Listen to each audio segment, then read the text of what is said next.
Paano magkabahay kahit minimum wage earner ka? Marami ang nagsasabing imposible nang magkabahay kung minimum wage earner ka. Pero alam mo ba na pwede kang maka-avail ng sarili mong bahay kahit minimum wage earner ka? Una, maghanap ng isang developer na merong affordable housing at accredited sa Pag-ibig.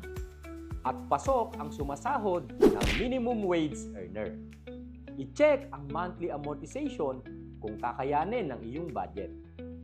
Sa mga housing project kasi na pwede sa mga minimum wage earner ay nagre-range ito ng 3 to 4K monthly sa down payment. At nasa 4 to 5K monthly naman through Pag-ibig. Siguraduhin may complete documents ka like valid IDs, payslips, COEC, proof of billing address, marriage certificate o birth certificate, at iba pang needed requirements for housing loan. Note lang na dapat ang iyong employer ay naguhulog ng Pag-ibig contribution share ninyo.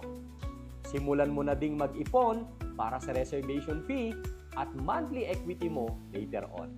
Tandaan, hindi kailangan na malaki ang kita para mangarap. Kailangan lang ng tamang diskarte. For more real estate tips, follow RRCT Realty Facebook page, YouTube channel, at TikTok accounts. Dahil ang RRCT Realty ay kapartner mo sa pag-abot ng iyong